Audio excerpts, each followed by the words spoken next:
Hello and good morning and welcome to our webinar VHDL simulation part 1 and part 2. My name is Eugen Krasin from the company PLC2 and I'm your trainer and presenter today. Let's start with the circuit simulation part 1 and part 2 and let's maybe first look to the agenda. That would be the agenda. First overview. I will talk about how to model the behavior, and then timing model, file I/O, generated stimulus. I also prepared some examples and will send the examples to you. I will introduce the example, show you how to work with the examples, and then if you like, I will actually distribute this to you, and then you can actually repeat this and make it by yourself in the company and check how to run the simulation. So, but this is again very rough agenda for part 1 and part 2, and I think it's the part 1 ends approximately at the VHDL timing model. So this means I will do the model behavior and some examples. That will be the part 1, the basic stuff. So overview, that's actually that's what we do all the time. This is our VHDL design flow. This means what is the center point of this webinar today? It's actually the simulation. So I'm talking about the simulation. This means we describe our circuit. It could be the whole circuit, or it could be maybe one single module. We don't care. It's valid for both situations. And after the description, I would like to verify the proper function. So this means I'm verifying that the source code. I'm not running the implementation. I'm not running the synthesis. I just made the first step, just do a so-called behavior verification, just running a simulation on the source code. Okay, it's called it's actually this direction. So what is simulation? A test bench is involved in the simulation. So what is a test bench? This is just a name which is used by in the VHDL standard. Test bench is a setup how to test your circuit. So maybe you're already familiar, but I do remember when I was a very young engineer and I started my work. Actually, that was my job. So I developed an ASIC here, for example, and then in order to test the functionality, I just did a breadboard and I just had a package and I inserted the ASIC in the package and I maybe added some buttons and some switches. I added some connectors and I connected maybe a scope to and look to some results. So this was a test setup, and that's exactly what the term test bench is. There's only one difference. Okay, the difference is I did it really physical, it was a real hardware, but the test bench, it's a pure virtual environment. This is software, runs on the PC, because usually the hardware is even not available when you already did maybe some function. So that's a simulation. But in order to discuss a little bit more in detail the simulation, we do have actually more ways to run the simulation. First one, okay, that's what I already told you. This is this part. So this is called a functional or behavioral simulation. We run the simulation with source code, just source code, no physical information, no synthesis, no layout. It is good because now I can understand the function, but I have no idea about maybe some delay times which are usually involved in my implementation. So the next what I could do next, I could actually do something like this. I just do the description, run the synthesis, and then after the synthesis, I run the simulation. It's also possible. So in this case, I don't have the full information about the delay, but I have some information about the delay. Especially, I do have the information of all of the components because these components are already there. The net, the routing is not there because it's not routed at this time, but it's some kind of information already there, and the simulation may estimate the resulting timing. So this will help us already to give maybe a much better feeling. And actually, the ultimate verification would be this path. So I just run through the complete physical implementation, extract all the parasitic effects like delay time through the components, like delay time through the nets. So this is extracted, it's actually this pass here, extracted, and then again, I run the simulation right here. The test bench is identical for all of the passes. The test bench environment is identical, okay? But the netlist I'm going to simulate is different. So this is a pure source netlist. So it's a netlist I generate from the source. This is the netlist generated after the synthesis, and this finally is a netlist generated after the physical implementation, after the layout. So these are the different passes we can run the simulation. What's usually done. Let me just remove this stuff here. Today, usually this pass is done the behavior simulation because it's easy, it's not very time consuming, and then the timing analysis is done. So time analysis checks for the timing, this simulation checks for the function. So I combine both the results, and now I say, well, yeah, I know the function is correct. Okay, so now let's talk about the test bench. What is the test bench? Well, so very important. This is the VHDL standard. So this is the VHDL standard here, which is defined. But be careful. If you look to the VHDL standard, there's no definition of which statements in the standard here are synthesizable and which are not synthesizable, because the initial idea of VHDL, the intention of VHDL, this was it's a language pure for hardware simulation, not for synthesis. Much later, people they got the idea, oh, I can maybe design a synthesis tool, but the standard was not changed. So this means today, let's say some. Let's talk about this first. Some of the statements may be used for synthesis. Of course, all this is I identified this blue region, but all of the statements from the VHDL standard, they are able to be used you can use this in the simulation. Okay, so now it's important for us to understand when we do the test bench. The test bench is the intention of the test bench is to run the simulation verification of your device. So this your device is the unit under test. Here we go.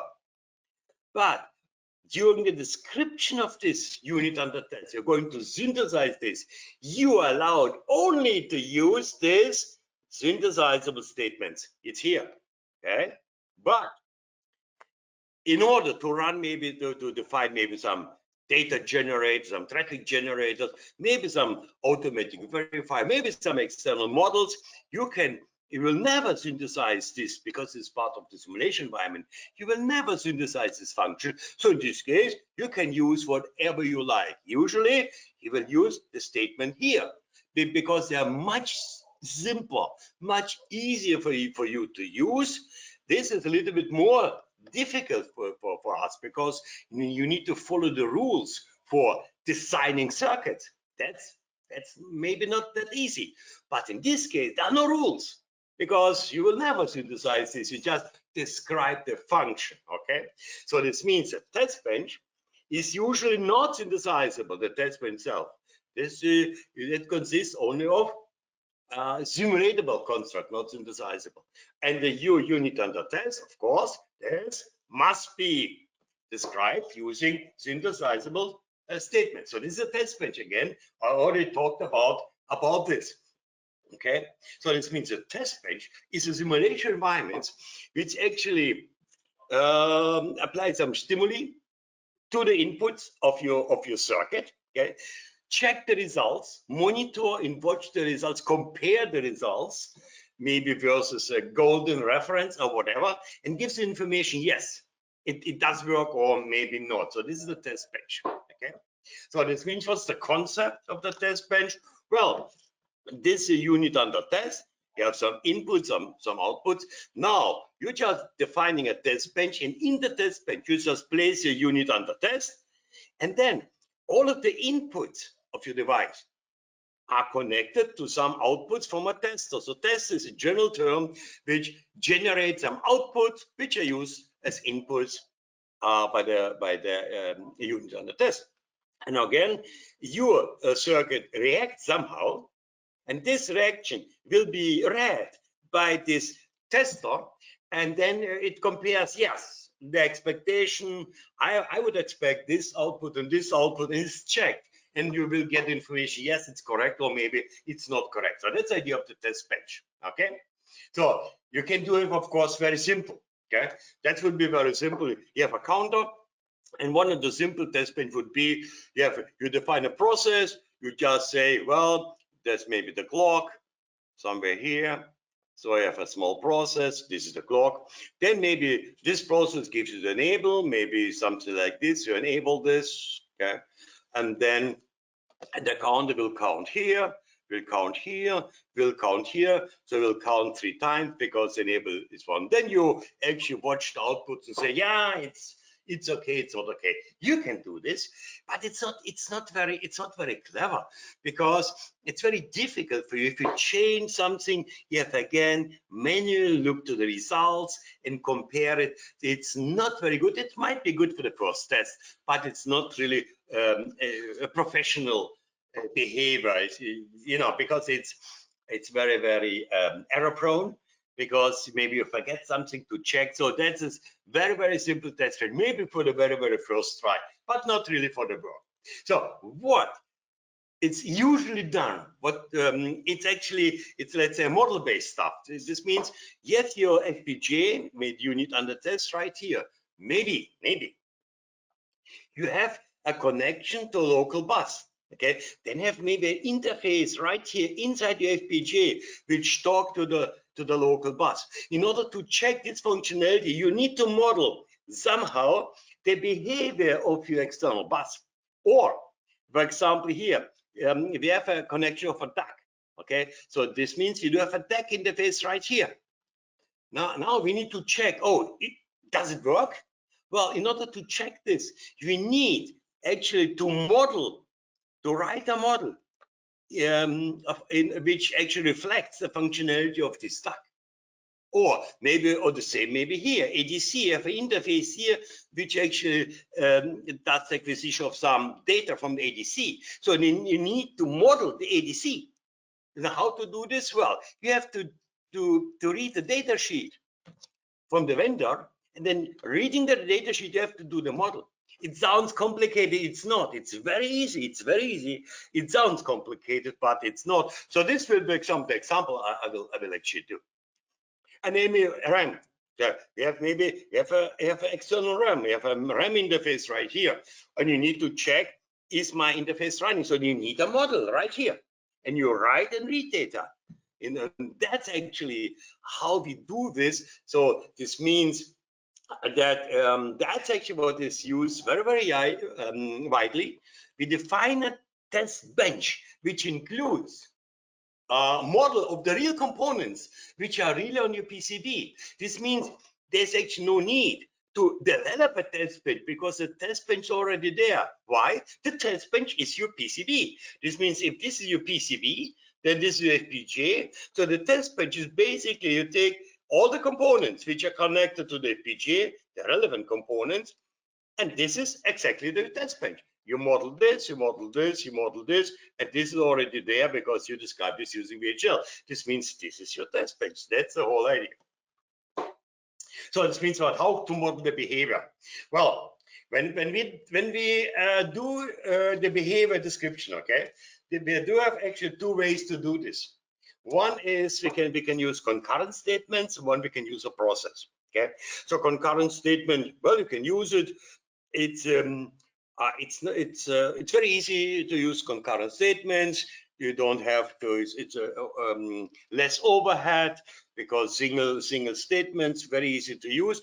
Process, it's a little bit more effort to write a process, but it's very very, very flexible. You can describe everything, everything. There's no limit. Why? Because the VHDL was developed initially to model whatever you like. You can model everything. You can simulate everything. Okay, so that's the whole idea. This means for your behavior description, we usually prefer the process, but of course, you can also use concurrent statement.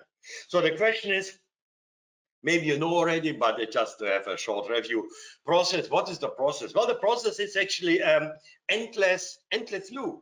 So the process, if a keyword or process begin and end, and the process, it's an endless loop. It starts at the keyword process, runs here, end process goes back and runs again in an endless loop. This is an endless loop, okay?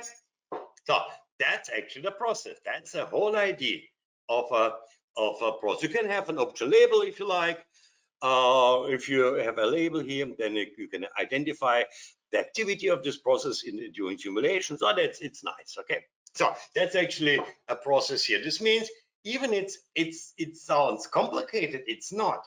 So to show you how process executed, what I'm actually using in my trainings, actually in my workshops, I say, okay, if you don't know, or if you need to learn the function of process, how can you do? I say, okay, let's imagine, let's define, let's say that's my challenge here. Let's define a counter with enable and reset. Let's say that's my job. So, and let's describe this using a process. So maybe you say, oh, I have no idea how to do this. Well, it's actually easy. First, of course, you need to understand, well, what's the function of 8-bit counter? Well, that's what we usually know. There's a clock, maybe up. If a signal up is 1, that's maybe counting up, else it's counting down. Enable, so if enable is set, then the clock is executed. If not, then nothing happened, and this may be the reset. Okay, so but how can I do this using a process? You know, a process is identical. It's a flow chart. You know, process is nothing else as a flow chart. So this means you can describe this using a flow chart. Here we go. We start here. And what's the function of this component? Well, let's assume a reset is asynchronous. So you ask for the reason. Oh, is the reset active? If yes, then you say counter is 0 and you go back. But if the reset is not active, you ask, oh, is there a rising edge of the clock? No, you go back. Oh yeah, there's a rising edge. Now you ask if the enable is active. No, you go back. Yes, it's active. Now you're asking for up or down. If up, you just increment the count. If up is not set, then you decrement the counter and then you go back. This means you run in an endless loop all the time. And this is nothing else as a process. This is how the process actually evolves. So this means it's very easy for you to learn how a process functions. Just if you need something, some function, just imagine, describe this as a flow chart, and that's it. And then this symbol gets an if then else, if then else. So this means a flow chart consists usually, not only, but usually out of some if then else. So that's actually the standard description. Okay, so this means now if I look at the flow chart, but how can you define a process? Well, this is the infinite loop, and we see the infinite loop right here. Process, it's here, that's start of the process. Now is it this? Is this reset? Okay. Then if this, then you're rising edge. Then you see these are all the ifs. And then end if and end process. This is end process. Here we go. This is end process. This is begin. This is here. Okay. So now the question is here. We do have because it's an infinite loop. Okay. So what we cannot have an infinite loop which runs with the speed of light, always in a loop, because the time run through the process is 0. So this means this loop would run in 0 time, endless, through this flowchart.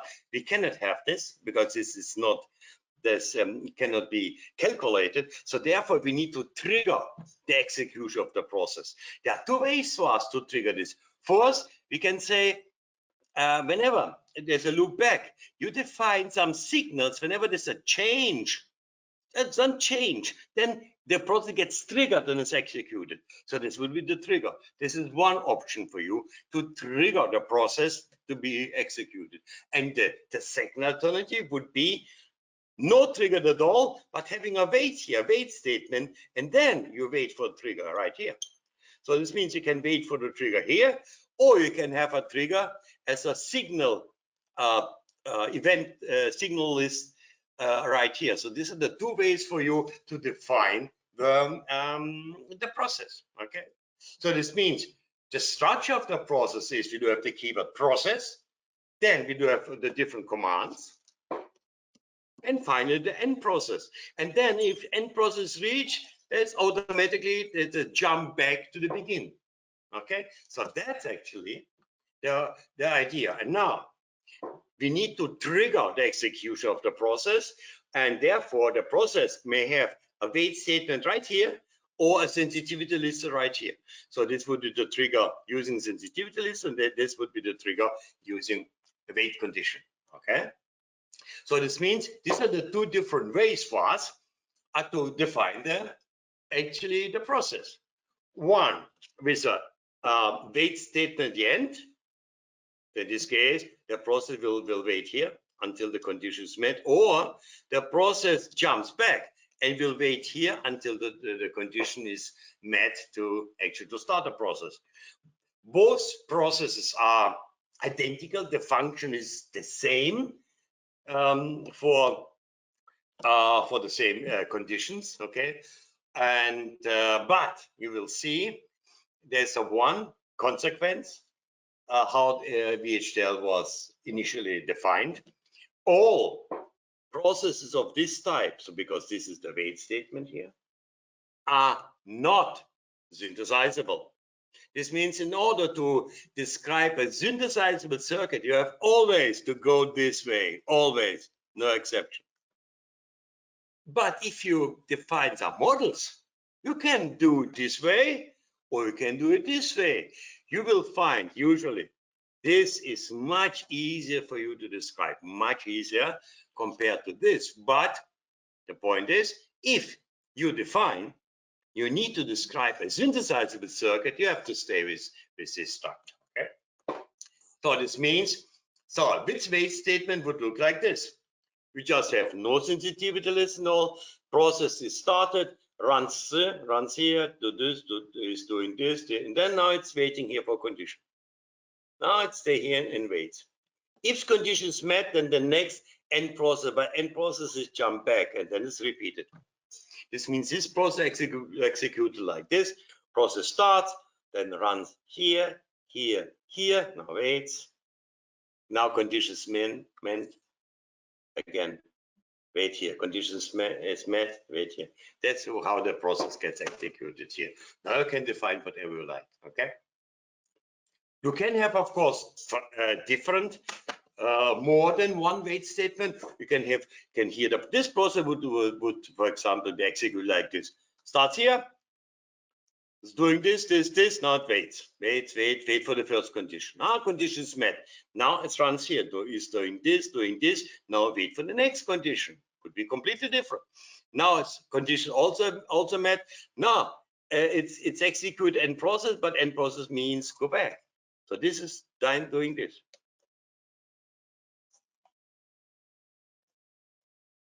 All the time.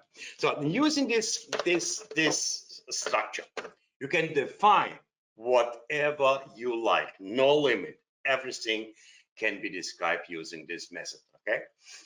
So now let's talk about the different types of this. Oh, let me clear this. Okay, here we go.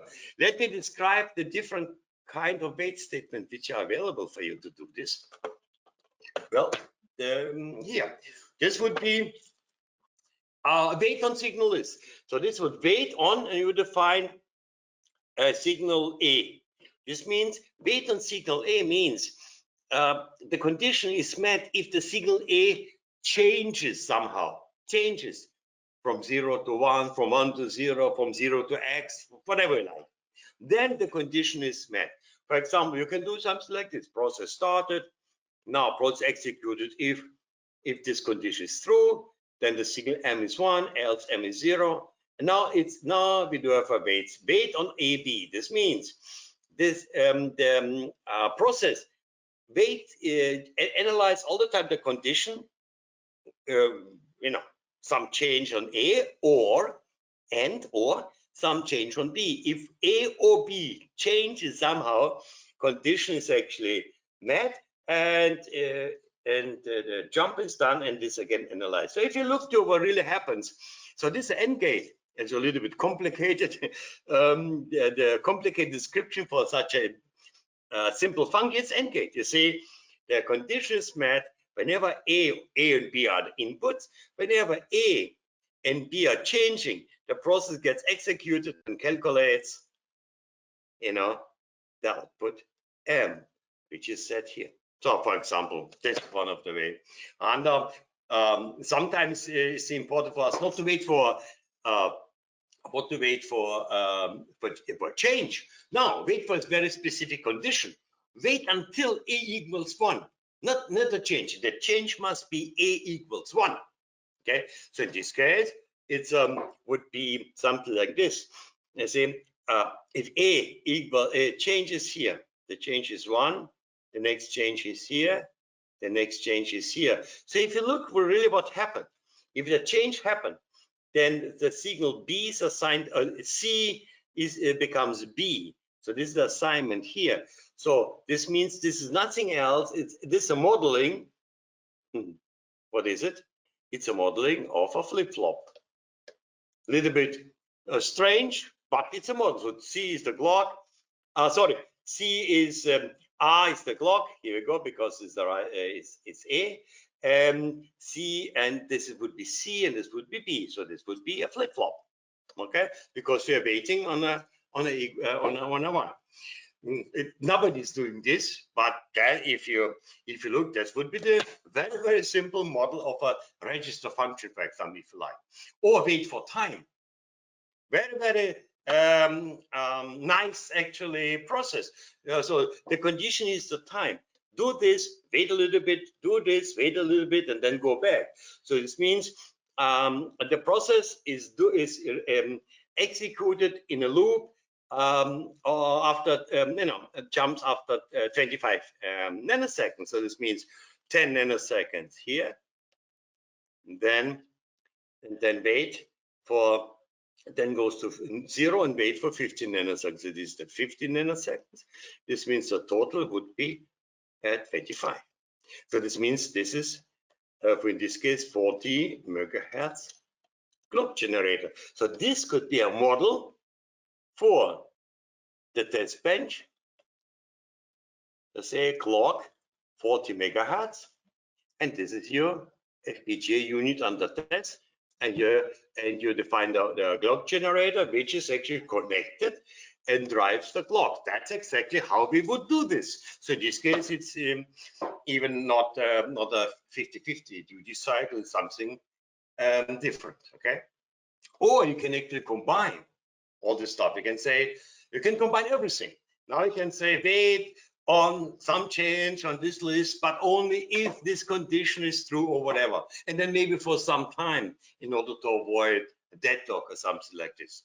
So very, very, very powerful, okay? But the bad thing about this, we will see it in a few slides, is all of these types of processes using wait statements, very powerful, but we cannot use this in order to describe synthesizable circuits. In order to describe synthesizable circuit, we need to follow the rules of a circuit design. That was one of my first webinars, I don't know, 2 months ago. But this is for simulation, very powerful. Okay, so now we need to distinguish between, is this a simulation model? Then I can do this. Or is this a synthesizable model? Then I cannot do this. Okay, and then maybe the last one is the weight. Just wait. You see, if you have just a weight without any condition, now we break the infinite loop. The process starts and that's it. And now the process dies. He will never, because it's weight, he will never come to the process. This means there's no way back. No way back. Okay. So this means this is a one-time execution of the process. This means, you see what you can do. This maybe this model. You have maybe a power on reset generator, which is actually connected to your UUT and applies a reset. That's your test bed. That's how we do this. So this means everything is good, but now the bad thing, all of the processes using wait statement, they are not synthesizable, but very, very powerful simulation. If you need to do the synthesizable circuit, you have to do this. If you would like just for simulation, you can do this or this. Okay, but for synthesis, this is the one and only. The behavior is exactly the same. Okay, for in this case, if you have a wait on, let me just here. Oh, sorry. Here. Hey, need to. So if you use a wait on statement, it's just then wait on is exactly the same as a waiting here as a sensitivity list. It's the same.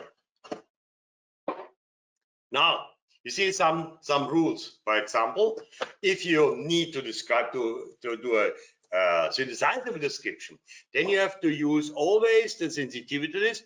For combinatorial circuits, you just put all of your inputs A, B, C, D right in the sensitivity list.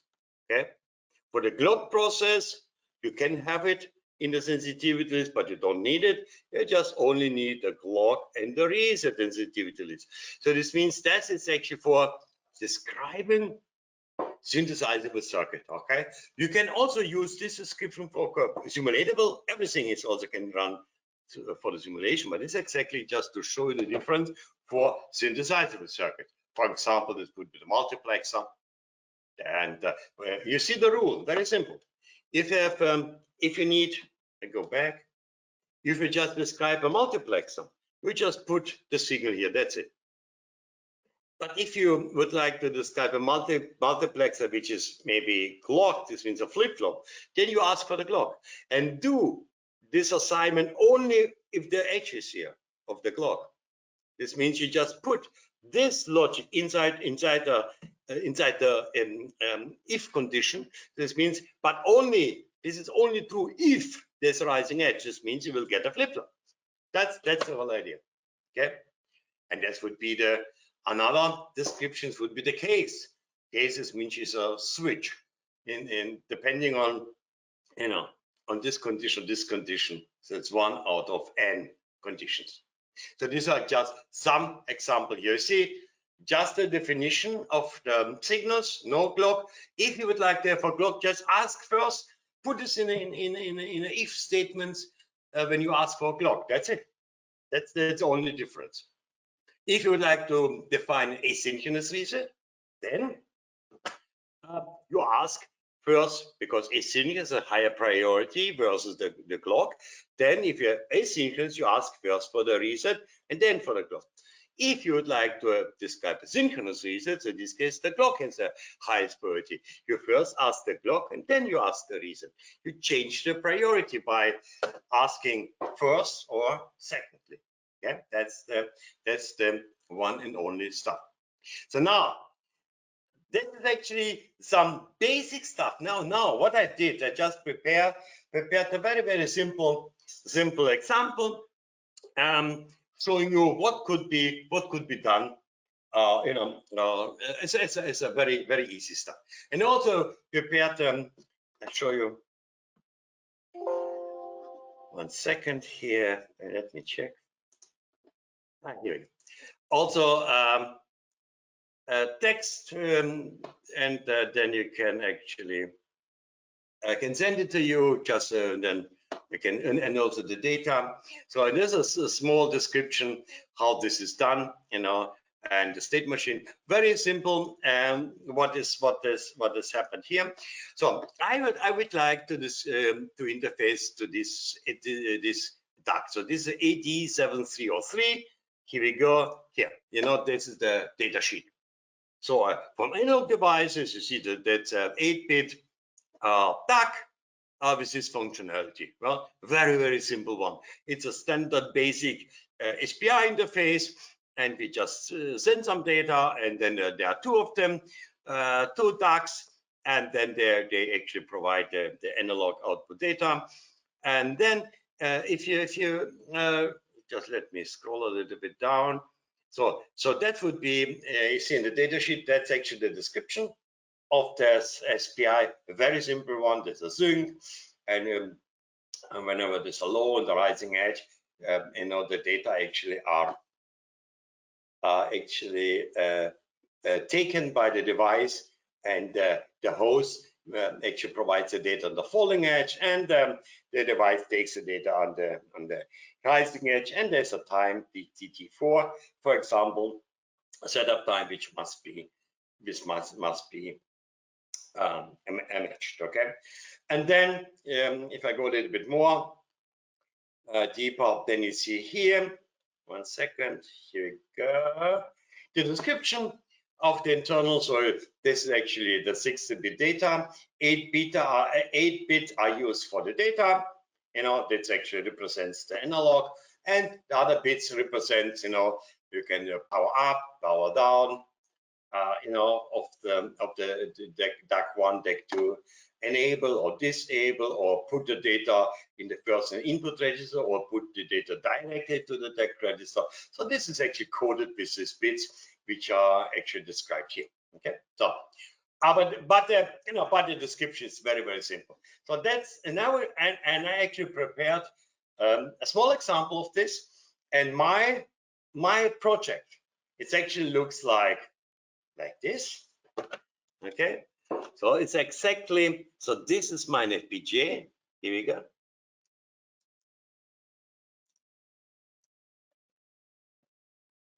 But this is my test bench.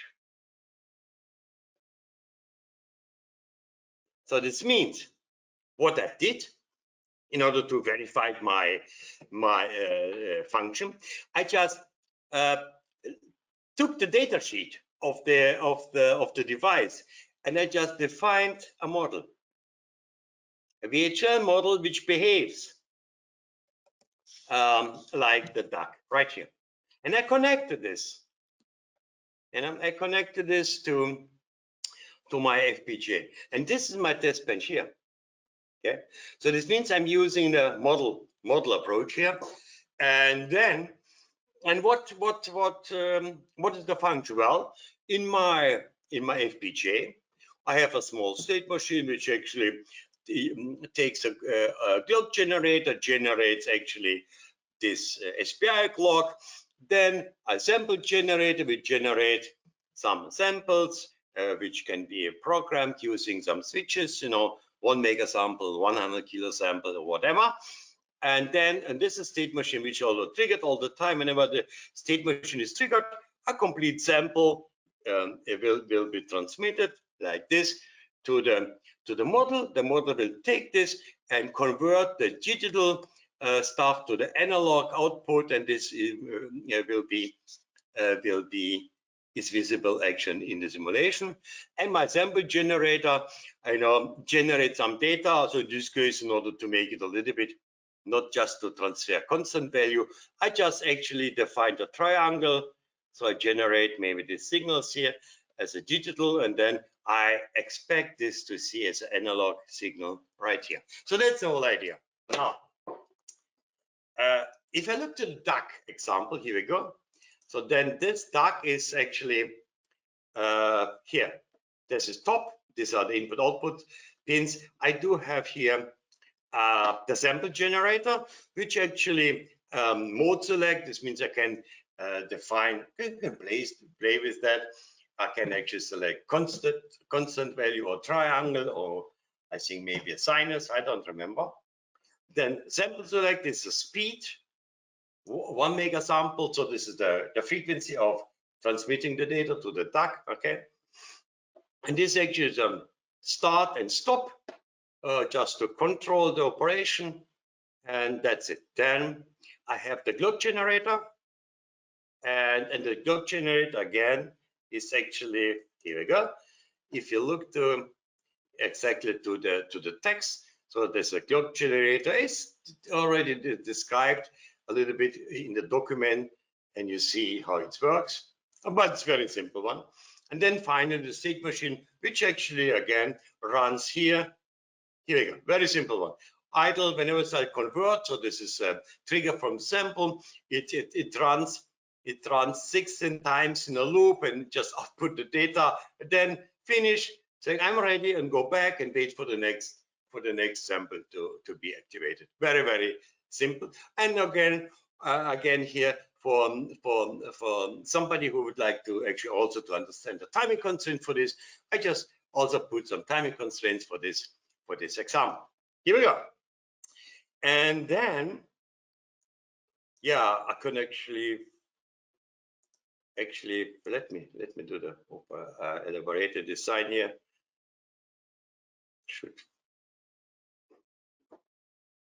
It takes a little bit. I have a my laptop is very busy. I have a lot of applications here and running background. So, but okay, I can actually, well, it's already there, almost there. Now it's loading the device, and here we go. You see, that's actually my FPGA. I have the clock, which generated the clock, and then I do have the sample, which generated the sample, and the convert impulse, and the FSM actually converting the data. So that's actually my elaboration. Now, if I look to the test bench, so this would be the test bench. You see, that's the whole idea. In the test bench, the issue, there are no pins, no input output of a test bench. Yes, of course not. You see, blue one is a test bench. Then nothing comes in, nothing comes out. It's a complete closed environment. That's you see here. No pins, no ports. And then you see here, it's the instantiation of my FPGA. It's called DAC1C top, because this was one clock domain, and it was just the name. Then, so this is my FPGA. And here we go. And then the instantiation of the external DAC. So this is a simple model. So I just looked at the data sheet, and I did a very simple model that connected. You see, this model is just connected to the output of the FPGA. And then, and the model is very simple.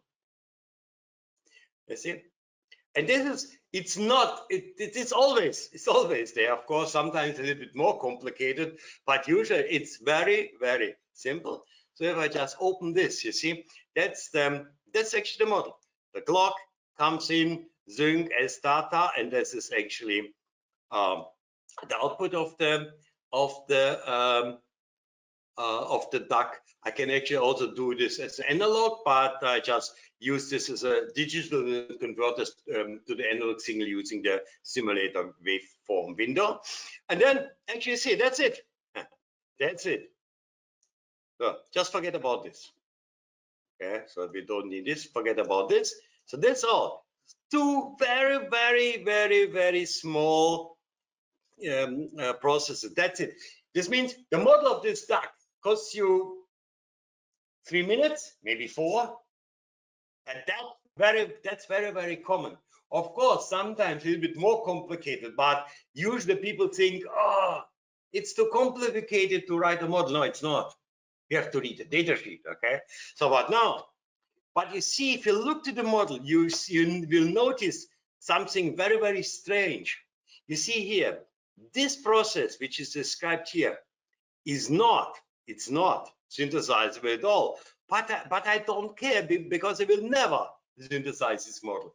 But you see here, what I'm doing here, this is not legal, not possible for synthesizable circuit. You see here, I do have a process which is actually have two signals, SCK and zinc, in order to keep it very simple and to meet the function. Yeah? And you see at the edge of a clock, and you see the edge of a zinc. This is not for the for the synthesizable circuit. It's not possible, but it's legal for the verification model because it's exactly the model which I need. So now let's do actually this. So if I just go and say run the simulation, okay, maybe the duck again to look to the top level here, this bench. So in this bench, you see that the clock is defined here. I'm using the 122 megahertz. That's the input clock, and I just define the start and define the reset. That's it. No. There, you see also the big advantage of this model-based verification. All of the other stimuli are defined by the model. The model reacts, talks to the FPGA. So the only thing we need to do is just we define the clock reset and maybe some start or whatever. Okay, that's it. Now let's run this, start the simulation here. And then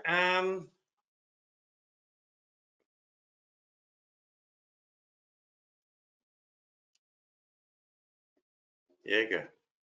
Now I just actually already assigned some values here.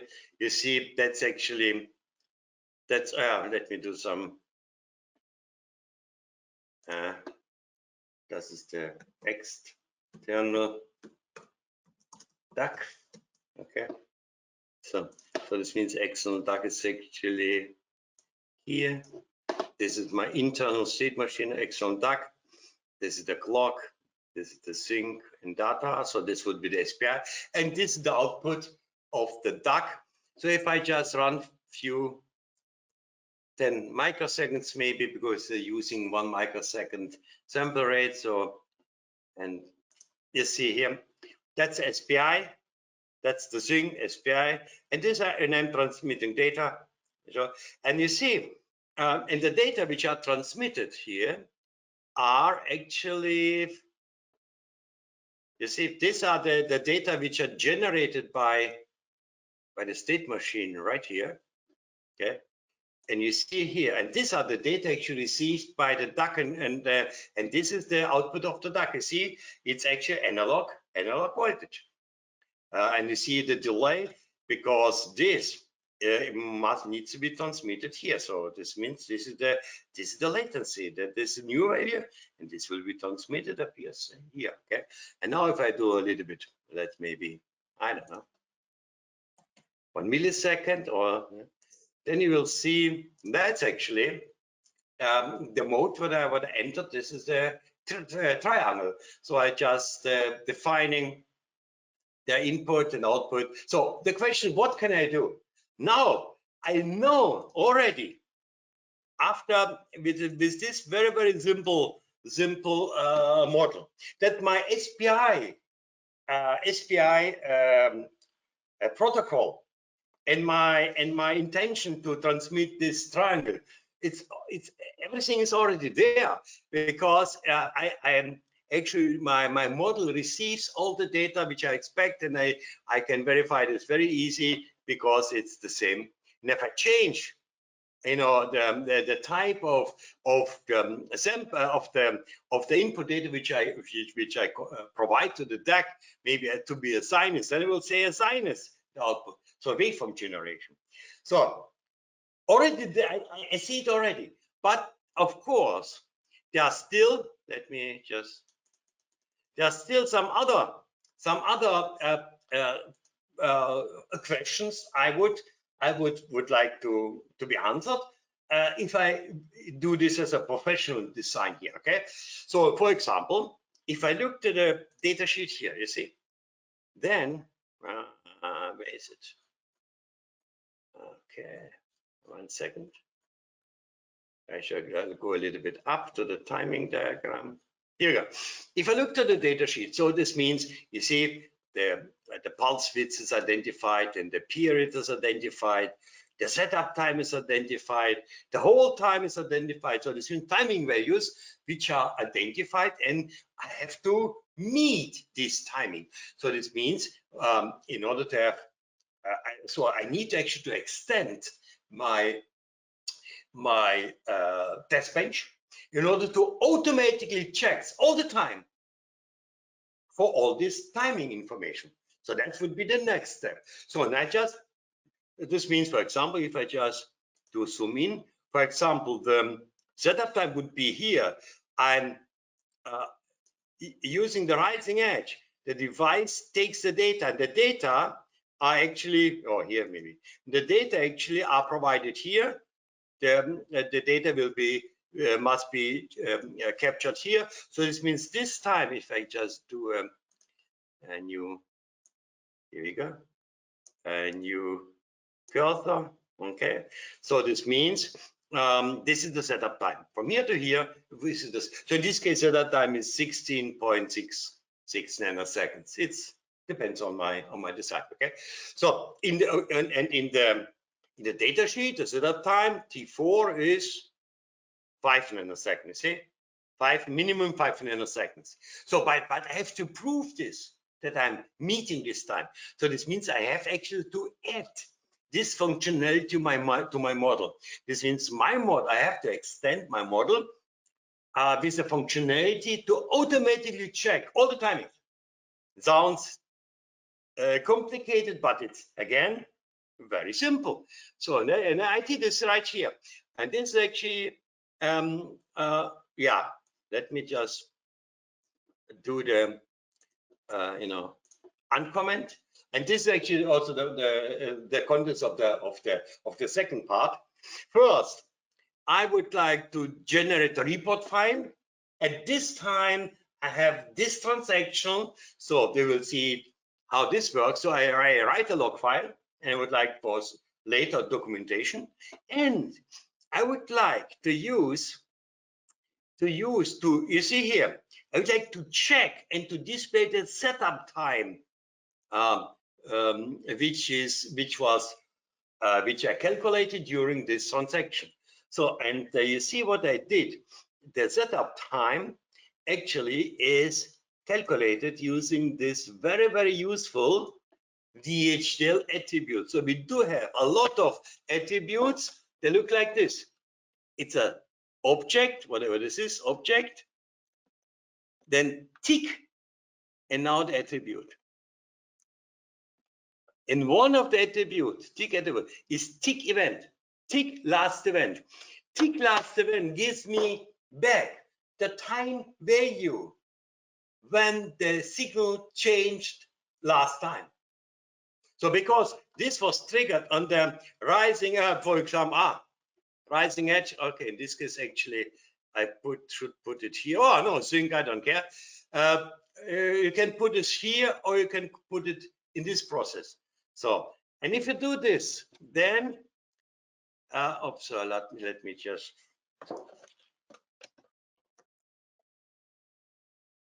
Then actually, we can adjust enable this again, and I just go back and run them. Compile again and rerun the simulation. So I will never, I will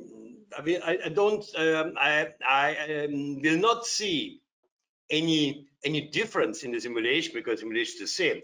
Because this happens, this is a report file, and I'm writing this to a file called AD703 log file. That's the name I choose. Okay. Now let's look to the file. So if I just go here, and this was my example here. Here we go. So the simulation behave, and this is them. So in this case, it's put here. I can also have, of course, define the location. So by this case, I didn't define the location. So this is the default place. So if I just open this, you see what happened. So this means at the time, that's what was written by my model. At the time of 1 point whatever microseconds. The data was received, the data was 0, 1, and the setup time was calculated at 16.66.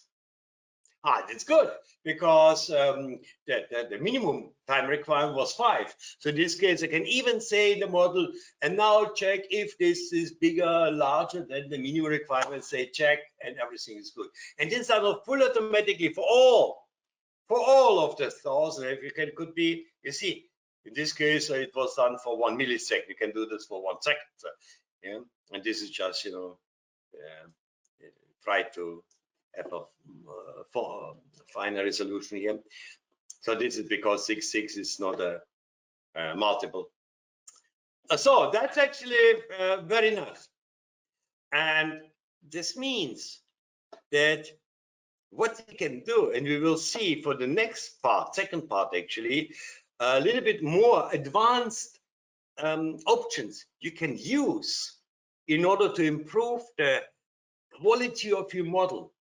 If you have some question, just send us an email, and we will be happy actually to answer your question. And that's it. That's the contents I would like to present today. And the second part again will be I will do this in approximately, I think at 24th of July. That's what I will do.